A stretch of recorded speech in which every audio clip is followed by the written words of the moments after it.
On this episode of Mythbusters, Adam and Jamie risk drowning and dysentery. This water's disgusting! By testing the veracity of this multi-million hit viral video. That was very light-footed! Can man, woman, or a sporting superstar actually manage to briefly run on water? I'm more nervous for this than I was at the Olympics. Meantime, Carrie, Tori, and Grant tried blasting a supposedly survivable action movie stunt. Well, that was definitely the death zone. When you're desperately diving for cover, just what is, and what isn't, bomb-proof. You'd probably be bleeding from your ears, but it is bomb-proof.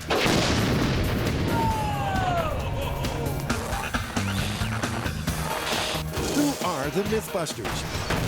Adam Savage. That's 100% wacky right there. And Jamie Hyneman. Between them, more than 30 years of special effects experience.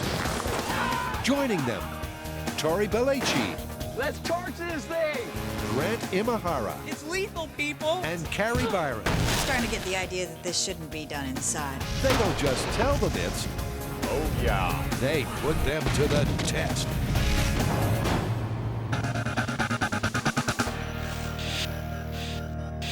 First up, a myth that seems to defy the laws of physics. Jamie, there's a viral video we absolutely have to test. Double rainbow? No, this is some dudes by the side of a lake wearing shoes they say are water repellent, and then they proceed to run on the water. They actually run across the surface of the water in these shoes. I'm dubious. And that's why we're interested in this. Let's roll the videotape. This is the clip that's got more than 7 million online viewers rethinking what they thought they knew about, well, sinking. There's not a whole lot to it. Strap on a pair of waterproof shoes, run on a curve to enhance the skimming effect, and keep the faith for a dozen adrenaline-fueled strides. I think if you don't actually believe that you're going to walk on that water, it's not going to happen for you. They call it liquid mountaineering. But is this approach to temporarily walking on water a myth or a miracle? What do you think? Should we just go for it? I think so. Let's find ourselves a link and replicate exactly what we see them doing in that clip. Works for me. Okay. Finding a lake that looks much like the one in the clip is the easy part. Here we are. It's perfect. Well, let's suit up and go. Yeah. That's something we probably don't need to see. And they both find their own paths to privacy. Now it's time to run on the water. Adam's optimism should be infectious, but over the years, Jamie's built up a natural resistance. According to the clip, this is all about the shoe. They're hydrophobic, which means they repel water. And we've got the same type of shoe, and they do seem to repel water. Whether that translates to me being able to run across a lake or something, let's just say I think I'm going for a swim. According to the viral video, Jamie needs to hit the water at speed, and the turf should ensure traction right down to the lake's edge. You know, in the clip, they talked significantly about the curve that you enter the water in, like on a long arc, and about believing. You believe you can do it? I'm right there. You know me. All right. Our first splash test dummy takes a fittingly zen-like approach to the challenge ahead. It may not look like it, but this is me stretching, getting all pumped up and in zone. In seconds, Jamie's going to try exactly what we see the runners do in the video. I think we're going to end up with one soggy Hyneman in the water. All right, here we go. So much for focus. But maybe it does all come down to self-belief. 3, 2, 1, go!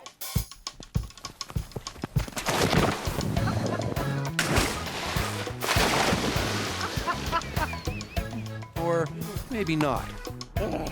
These shoes don't repel water well enough to keep me on top of the water. I just sort of ran into the water, and that's all there is to it. All right, come on out. I want to give it a shot. So, any words of advice? Keep your mouth closed. It's sort of like jeu de duck poop in there. Oh, God. No problem. Adam's instincts tell him a longer run-up might yield a better result. Okay, I'm ready. In 3, 2, 1, go!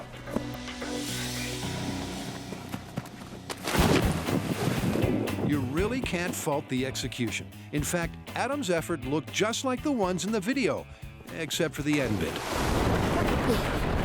Oh, this water's disgusting. So, did you feel like you were on top of the water? I mean, because you didn't really look like it. I felt like I was getting some good leg motion, like pat, pat, pat on the ground. And then my foot hit the water, and it just kept going. Well, apparently the technique does take some getting used to, so I'm gonna give it another go. Knock yourself out. They both decide to continue the testing, desperate to take at least one step on water. Just continue to not work. Every single attempt ends with a splash and a crash. Well, that was a spectacular failure.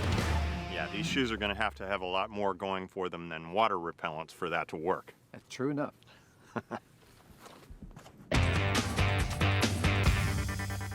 Now, to a myth that takes self-preservation to its natural conclusion. All right, so as you guys know, and you guys definitely know, we have tested a ton of myths where we have taken everyday objects to see if they're bulletproof. Like laptops, sheriff badges. Yep, and we've also done an episode on what is supposedly stab-proof. Like money. Exactly, but you know what? This one is gonna trump them all. We are taking everyday objects to see if they're bomb-proof. And those everyday objects, as suggested by you, the fans, are a table, a car, a wall, and a dumpster. All four inspired by Hollywood. It's the kind of stuff you see all the time in action movies. Moments before a bomb blast, the hero leaps to safety behind a parked car.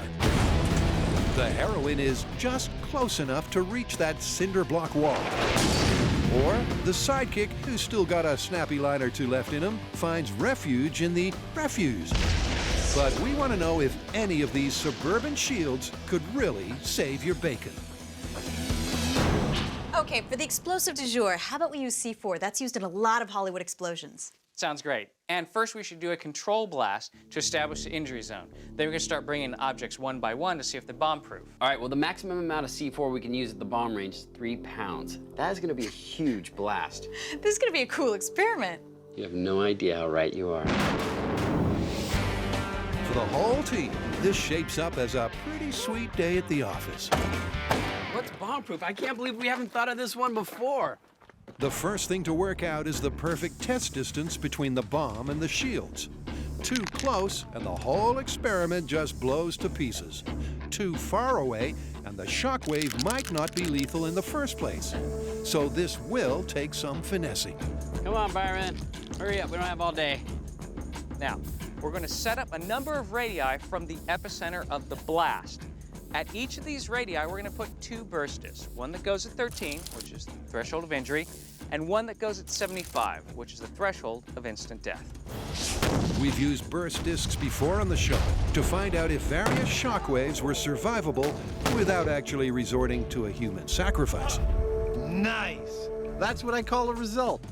All right, so what I have here is our burst discs. They're a thin sheet of aluminum in a concave shape. Now, the way they work is we'll stick them in our holders, and I'll point our holders at the explosion. If the shockwave is strong enough, it's gonna burst the disc, and it's gonna look something like that. So, in this control blast, they're testing the outer limits of 2 differently calibrated discs. One set for certain death, the other for injury. Up to some point, once the blast goes off, these are all gonna burst. At the point where they don't burst, inside of that radius is injury. Outside of it is the safe zone. And identical on the other side, inside of the death radius means instant death. To pinpoint the ideal distance, the burst discs are staggered in 2 sweeping arcs away from the bomb. And that bomb is an old favorite called C4. It's a plastic explosive, which means it's cyclotrimethylene trinitramine with a plastic binder. Now, the plastic binder has 2 very important jobs. First of all, it makes it stable so that heat and shock aren't going to set this off. We need some sort of detonation. And it also makes it malleable so that you can kind of control the explosion and the direction of it. 3-pound C4. All right, you guys ready to see how much damage this shockwave can do? Absolutely. Charging. And 3, 2, 1. That was a nice thud. That was a good one. Let's go check our discs. I like the high-power explosives. They're fun. 3 pounds of C4 is the most we can actually use at the bomb range. And I can see why. That is a nice, high-powered, destructive explosion. We got a beautiful, quick poof, orange, and then nice, clear, kind of sheer destructive blast. Destructive is right. All that's left of the C4 spike is a stump. All right, so death side first, what do we got? We are bursting at 10 feet. So if you're anywhere 0 to 10 feet from the blast, you're dead. In the staggered arc, the 10-foot disc was the farthest one to burst. The discs at 11 feet and beyond stayed intact, so they've got their range. All right, let's check injury. As the shockwave expands, the chance of death, as you'd expect, decreases with distance. Ooh, look at all these ruptures. So this is the 20-foot marker. All the way through. All right, so that's the injury radius. 0 to 20 feet, you're getting injured. Once again, they've got their range by noting that the next disc at 21 feet didn't burst. So these are the blast boundaries, just inside 10 feet for certain death and inside 20 for injury. But could everyday objects placed on the edge of the zones really save life and limb? There's just one way to test it, and that's by blowing stuff up.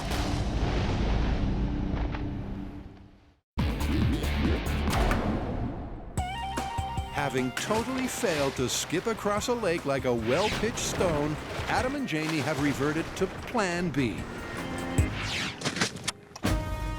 On your marks. Get set. And Plan B is a beauty.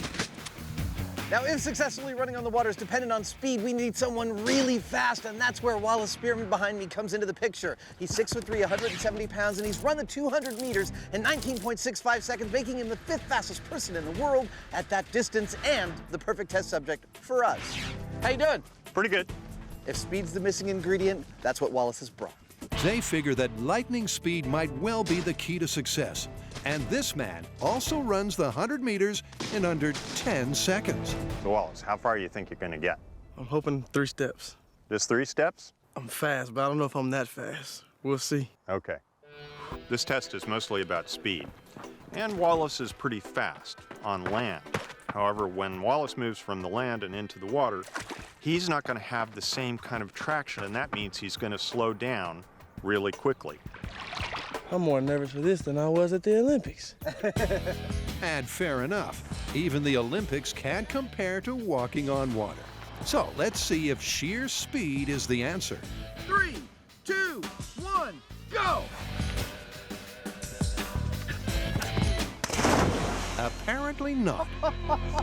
It's cold. He didn't seem to do any better than any of our other tests. Now, his first step on the water actually was quite a bit further out, but once it touched the water, it went down, same as the rest of us. But Spearman Jr. hasn't come all this way to pick up his towel and run home. Take off. In 3, 2, 1, go!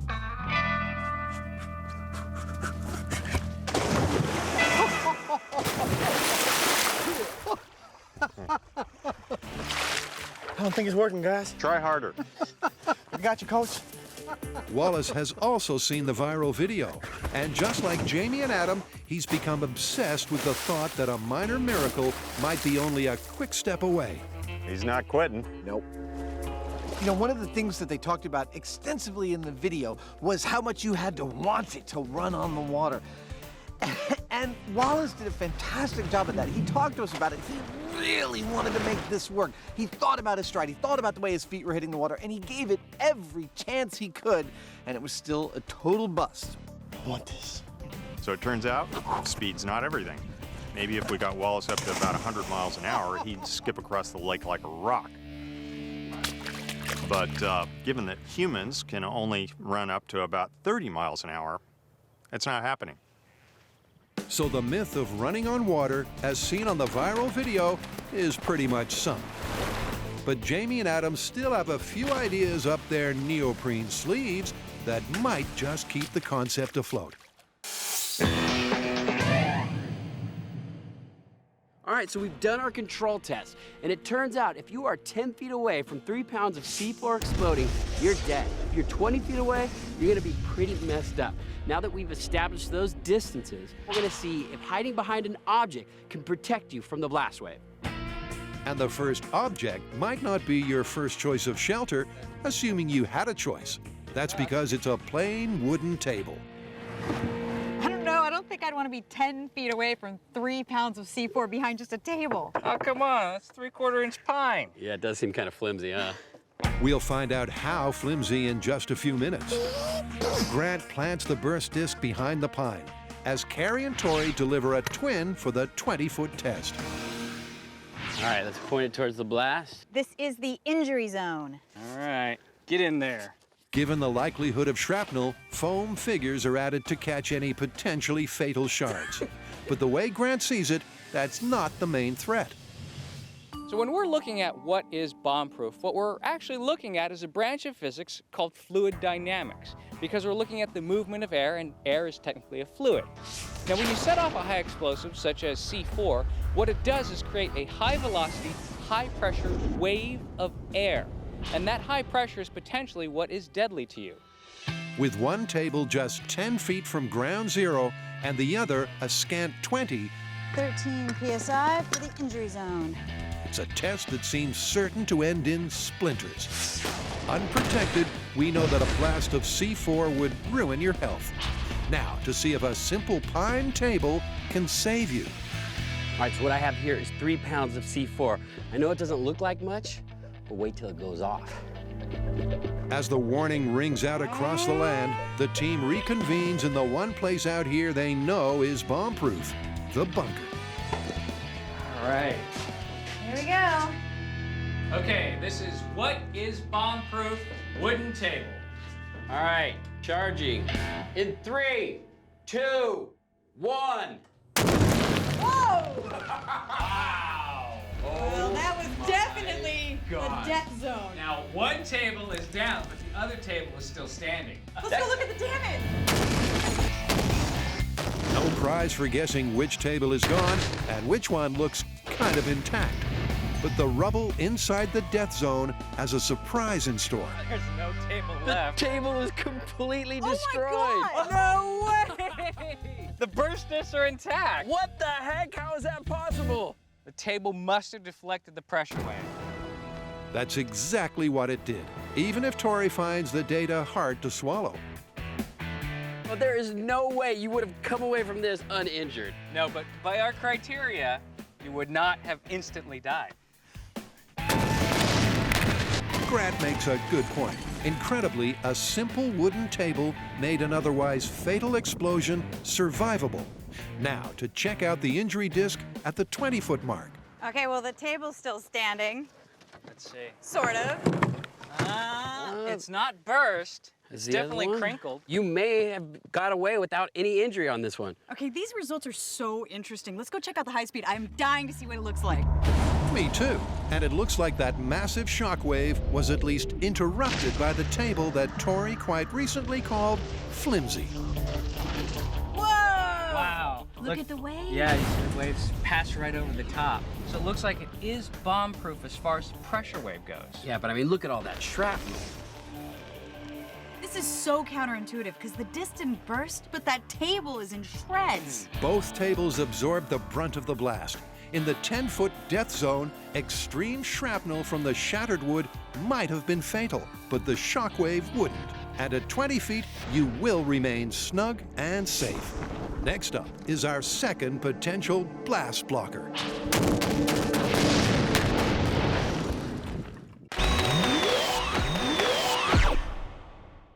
Go! So far, Adam and Jamie and a world-class runner have failed to replicate this viral video. So it's time to think outside the box. Well, we couldn't make it work, and speed is definitely not a factor. So where do we go from here? Well, I think I may have found the grain of truth at the heart of this myth. Really? Really. It turns out there's a basilisk lizard, otherwise known as the Jesus Christ lizard, that actually can run on water. It can? It can. Really? Really. Yeah, really. This remarkable reptile can run as far as 20 yards across the water's surface.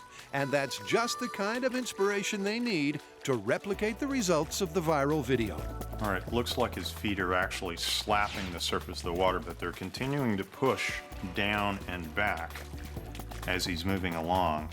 Well, also, it's not like he's running like this. He's like running with his legs out. Yeah, in Like an that. oar-like fashion. I could watch this all day. But that's not going to happen. Based on what they just saw, Adam and Jamie will each build their own versions of lizard-human hybrid footwear. The aim is the same, to run on water. Where the waterproof shoes failed, these just might do the job.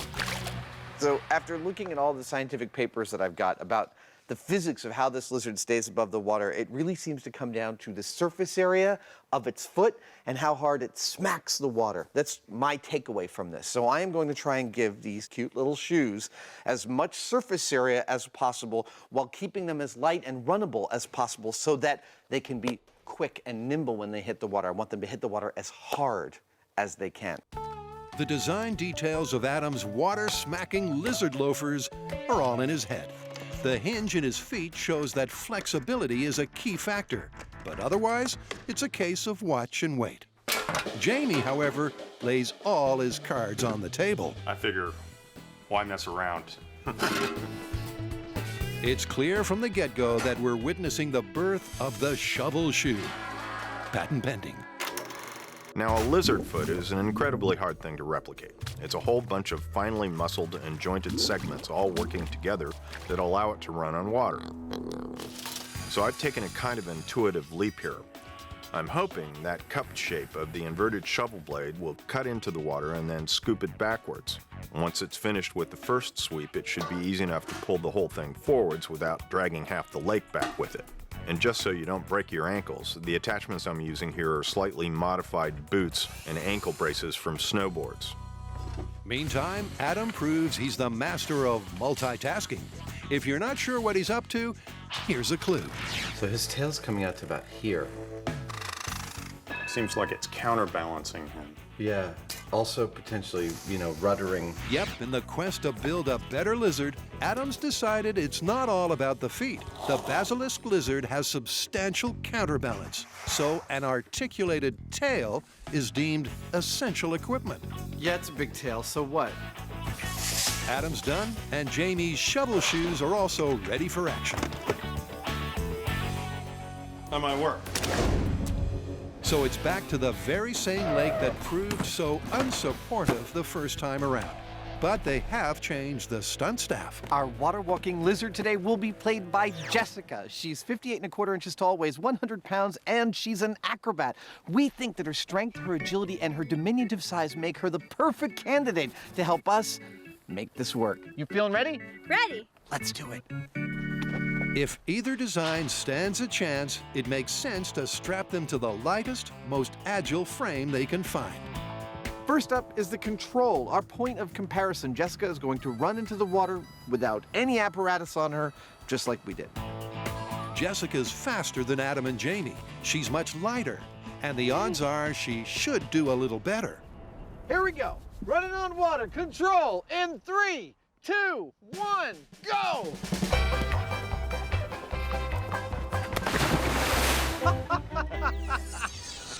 She is fast. Yep. Come on out. Nice work. Let's get you dry. Checking the high speed, it's hard to see any marked improvement over Adam and Jamie. She ran, she hit water, and she sank. Come on in. But maybe, just maybe, Adam's giant shoes will reverse the result. The biggest obstacle to buoyancy is that Jess is denser than water. But then again, so is a lizard. The basilisk spreads scaly fringes between its toes to increase its surface area on the water, which is what Adam's tried to do. Then it all comes down to speed and balance. Now, if you would start just walking slowly around, lift your feet, and let's see. Jess has to walk before she can run, and she's a fast learner. How does that feel? Awkward. Can you get some fast movement there? She's got the feet flapping. Now all that remains is to get the tail wagging. So, tail's gonna go about like that. If you grab that and that.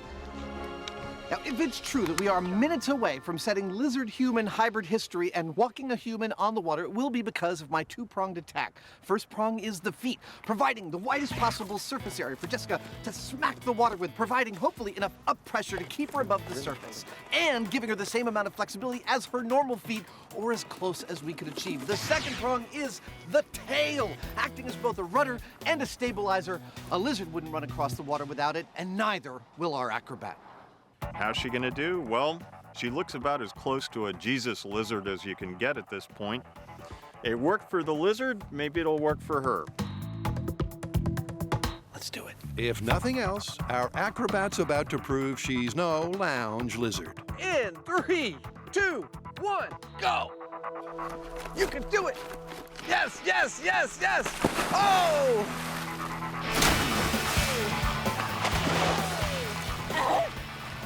How you doing? You all right?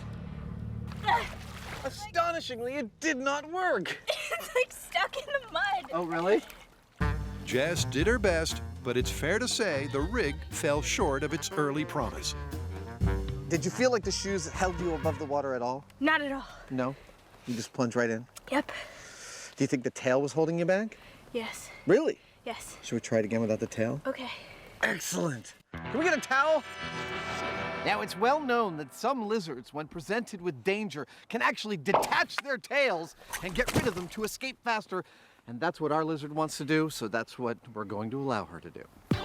Actually, our lizard would sooner be basking on a hot rock, but she's in for the long haul. You think this one's going to do any better?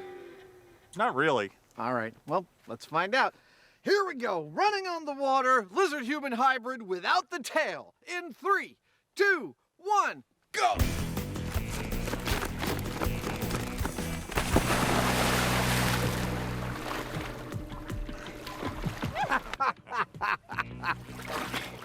I made it! That's the spirit.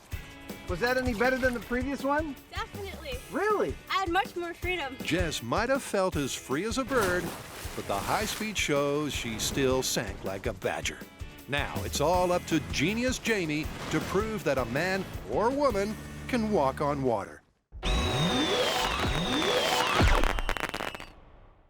So far, testing what is bomb-proof, it turns out that the table will save you from death and injury from the blast wave. However, at 10 feet, it will not save you from the shrapnel. But a wooden table is a world away from a mostly metal car. It's another classic Hollywood refuge suggested by fans. The silver sedan is set side onto the blast, out on the 20-foot ring. And stop. So this is our 13 PSI burst disc here at the edge of the injury zone, and it's right here behind the wheel where, you know, if you were hiding from an explosion, you'd crouch. Whether or not that's a smart move, we'll find out when the bomb goes off. The white car drew the short straw, so it's in the death zone. A little more. And the death disc now has an injury disc for company. What I've done now is added an injury disc in the death zone, because what I want to find out is, will the blast cause injury in the death zone now that the car is in place? Good question, and hopefully we're about to get a firm answer. All they need now is a volunteer to catch any shrapnel. Better you than me. Okay, so we've got 2 cars set up and 3 pounds of C4 between them. I think it's gonna be a pretty good shield. Carrie agrees that the car should block the shockwave, Check out this man. but she's still convinced it'll all end in tears. If the burst disc rupture, it's not from the wave. It's because a car's gonna fall onto him. It's right next to that bomb. It tore a table in half. It's gonna smash that car straight into those. She might be right. If you're crushed by the shelter you're cringing behind, that does kind of defeat the purpose. Here we go. This is gonna do some serious damage to those cars. Yeah. No question, but what damage, if any, will the C4 do to someone huddled behind the Okay. Here we go. In 3, 2, 1. You know what? That looked like a pretty good bomb shield. Dude, did you see how far it moved the car? Yeah. I'm not so sure. Let's check it out. It's clear that the car nearest the bomb took a beating. But just to build the suspense, they checked the injury zone discs first. Oh my gosh, look at the damage it did to that car. Shattered the window, knocked the hubcaps off. Wow, that is intense. But the disc tells its own story. They're not burst. We're good. All right, looks like we're bomb-proof against injury at 20 feet. Perfect, let's check for death. Awesome. So now for the big one. Behind the death zone car was a death disc and an injury disc. Wow! That is crazy. There's no way you survived it. Expectations are not high. Oh my God. You survived. You survived death? Yeah. You don't die. No. You live. You live. It takes a while to sink in. Even though the injury disc burst, the death disc did not. So, by our criteria, then, car is bomb-proof. Looks like there's some truth to these action films after all. The high speed shows the car buffeted 5 feet, which would knock you flat. Most of the glass shattered, and the burst injury disc shows you wouldn't jump up shouting, "You miss me." But given this methodology and this amount of C4, a car is a safe shelter. This was a really cool explosion. Honestly, I thought the car would get a lot more torn up, but it turns out it's a really good block. We did not burst the instant death disc. Now, this is a really interesting result. We found that a car prevents you from dying in the death zone and prevents you from getting injured in the injury zone, which means that it's bomb-proof.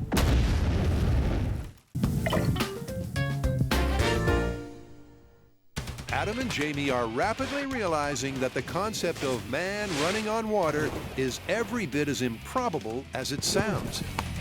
Running on top of the water is totally possible. If you're a bug, something tiny like a water strider is small enough and light enough to rely on the surface tension of the water to stay on top of it. As we get larger, though, things like Jesus lizards have to run really hard to be able to do that. And as we get larger still, something like waterfowl, like a duck, they can run on top of the water too, but they need help. They use their wings. Adam built 2 fancy lizard feet and a Godzilla tail. All he managed to do was to half-drown an acrobat. I can't say that my rig was a success. I mean, we definitely did not see the human-lizard hybrid skipping across the water that I had dreamed about. But Jamie has dreams of his own, and Jessica's job is to make them come true. So what do you call these? Shovel shoes? Shovel shoes they are. Kind of has a nice ring to it, doesn't it? Yep. True to form, Jessica's soon up and flapping. How about trying to do a little run? It seems like she's found her inner lizard. There you go. It's just what the Jesus lizard does. Whatever, just flail at it.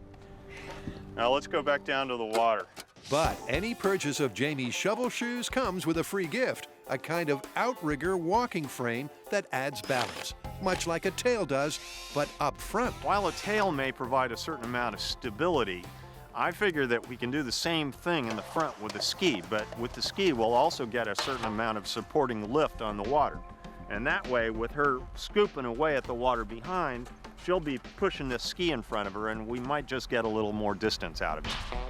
Jamie's also relying on a bigger surface area to help keep Jess afloat. But Adam's shoes were flat, and these concave feet could make a real difference. On the other hand, the ski's too cumbersome to carry, so she won't get much of a run-up. Okay, shovel shoes in 3, 2, 1, go.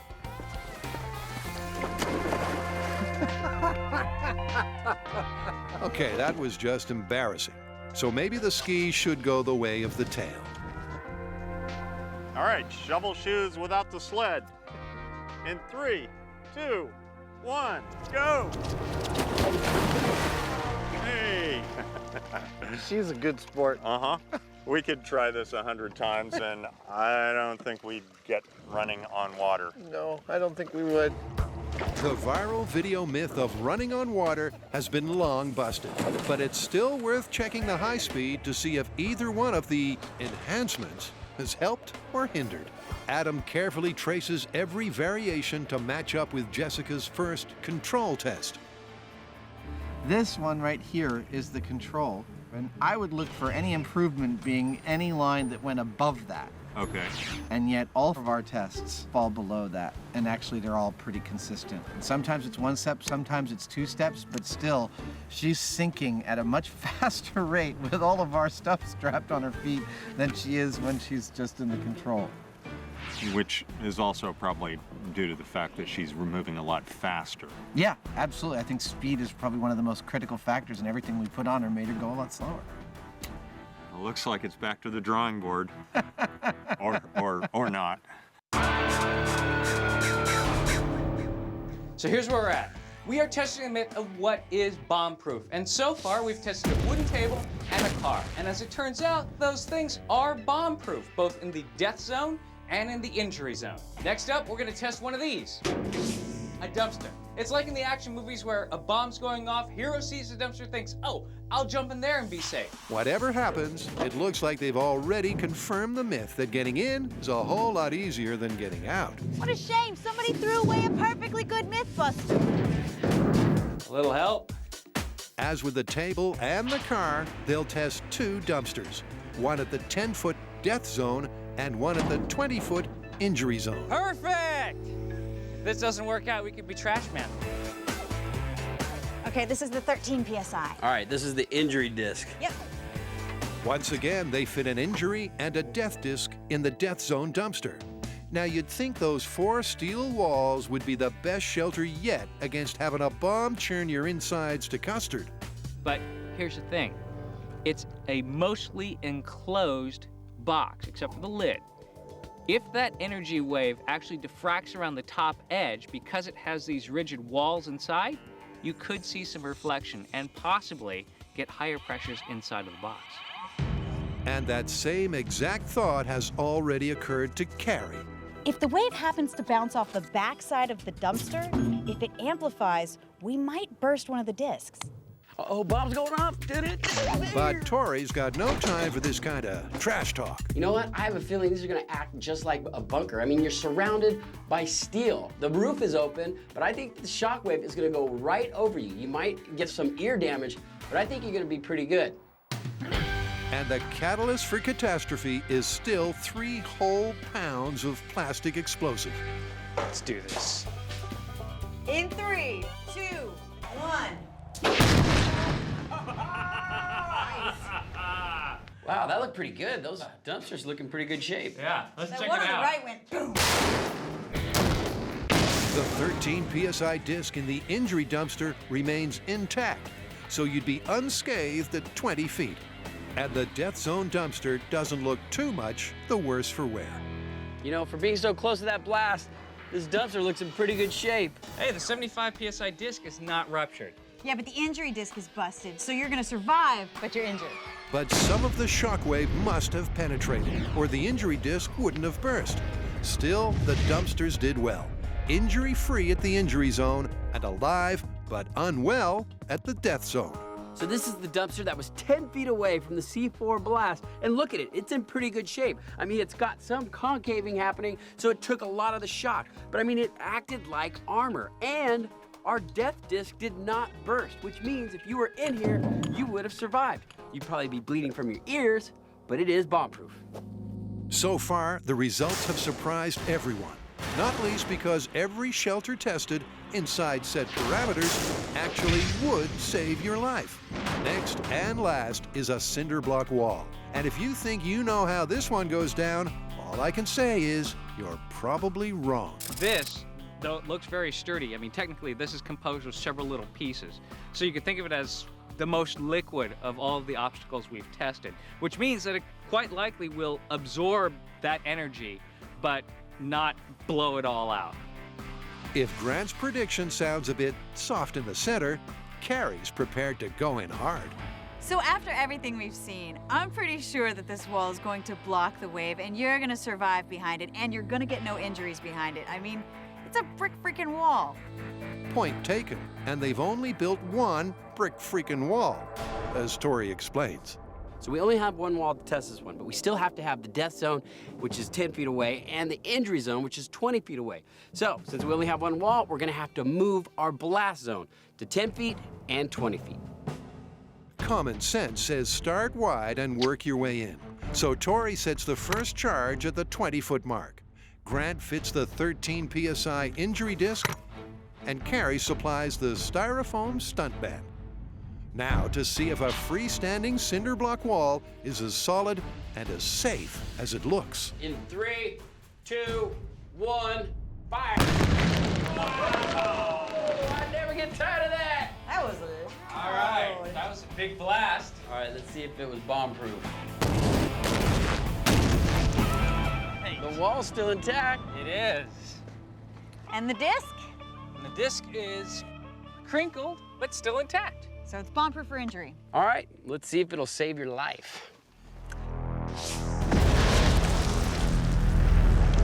They're down to the last 3 pounds of explosive, and halving the distance from last time brings it all into perilous perspective. All right, 10 feet is right here. Oh my God, that's so close. Oh my gosh, we're gonna destroy this wall. All right, bang it in. The wall itself was examined and patched up, so it's just as strong as before. Very trusty right now. No longer. Grant installs the last 2 burst discs. All right, 75 and 13. And the bunker beckons. In 3, 2, 1, firing! Oh my God! Down went the wall. That wall is gone. I don't know if the disc is ruptured, but I think a brick would fall on your I head. think we have shrapnel. I don't think that's bomb-proof at all. Let's go check it out. It sure doesn't look it. Barely a single brick is still joined to another. But the bomb-proof proof all rests with those sensitive discs. We're testing the lethality of the shockwave, pure and simple. Hey! They both survived. So both discs are still intact. All right, so it looks like the wall protects you from the shockwave, both from injury and death. It's an amazing result. The blast was big enough to turn the wall to rubble, but the wall would still save you from death and even injury. Incredibly, all 4 shelters made an otherwise fatal blast survivable, which is a massively surprising result. And the foam figures showed that serious shrapnel was only a factor with the wooden table. I wonder what else is bomb-proof. What about duct tape? Ooh, that's a good one. Phone books. Ooh, I like that one.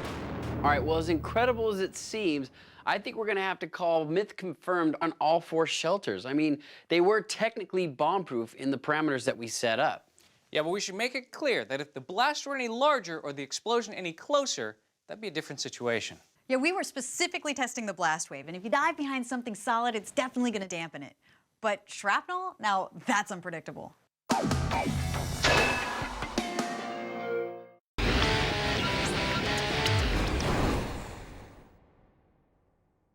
We've tried everything we can to successfully run on the water. We've tried it ourselves. We brought in an Olympic-class runner. And we even made a human-lizard hybrid by strapping 2 special sets of shoes to a gymnast. Yes, yes! Oh! And nothing has worked. I think you'll agree that this thing is busted, but of course we can't leave it there. We want to see us run on water, which means we've got to cheat this sucker. And I think you know on Mythbusters, when we're about to cheat something, that means we're going to utilize a pile of wood and a pile of steel. Let the cheating begin. We've proved that this viral video is a big fat fake. Still, you've got to applaud the skill and the effort that made running on water look possible. Now it's our turn. And Jamie's an old hand at old-fashioned special effects. What we have in mind is a bridge, but instead of going over the water, our bridge will go under the water, maybe a couple of inches or so. You won't be able to see it, but we'll be able to run on it, just like they did in the clip. But building a sub-aqua sidewalk is a whole lot trickier than it sounds. We're using square tube steel for the frame because it's relatively easy to cut and weld. Obviously, also, it's less buoyant than wood, and that means that we won't have to weight it down as much to keep it stable. But they do need a wood surface to run on, It's got enough give to enhance the illusion of running on water. Awesome. The next step is to camouflage it black. Look at that. White shirt, black paint. That's what being fearless is all about. What? The black paint should reflect the least amount of light, and it's all tied together with a long strip of flexible, clear plastic. This is the device that will allow us to look like we're running on the water. It's an underwater bridge. It has two features that'll make this extra realistic, I believe. One, a set of adjustment nuts all the way down that'll allow us to precisely calibrate its distance under the water. I believe it's about 1.5 to 2 inches will be ideal. And two, this wooden top actually floats, which means when we run along it, it's actually gonna give a little bit, hopefully lending an extra realistic aspect to our running. All that remains is to sink it precisely to 2 inches under, and that calls for teamwork. It's beautifully balanced. Oh, good. Let's walk on down. Okay. The basic concept of a sunken catwalk is pretty straightforward. Does that seem right? I think that seems right. It looks great. Let's lower it down. But the uneven contours of the lake bed force Adam to make some adjustments. After a delicate tap or two, both Adam and Jamie are convinced that they're good to go. I know. You're thinking, I can totally see that bridge. How is this thing gonna work? Well, remember, special effects isn't only about building a prop, it's also about how you film the prop. We're not gonna film this from this angle. We're gonna film it from this angle. See? No bridge. Do you see a bridge? No bridge. No bridge. Now let's see if our fake measures up to theirs. Since I'm about to pretend to run on water, I might as well start by pretending to psych myself up. Okay, here we go. Running on water by cheating. In 3, 2, 1, go. All right, let's go.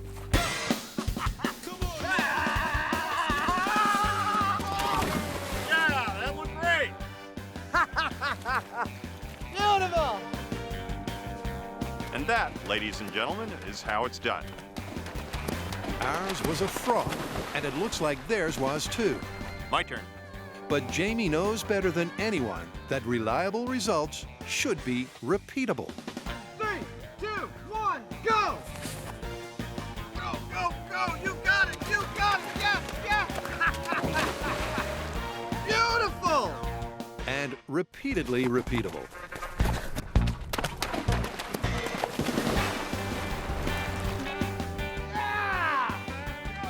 Not to mention reproduced, replicated, and duplicated, just to be on the safe side. That was very light-footed.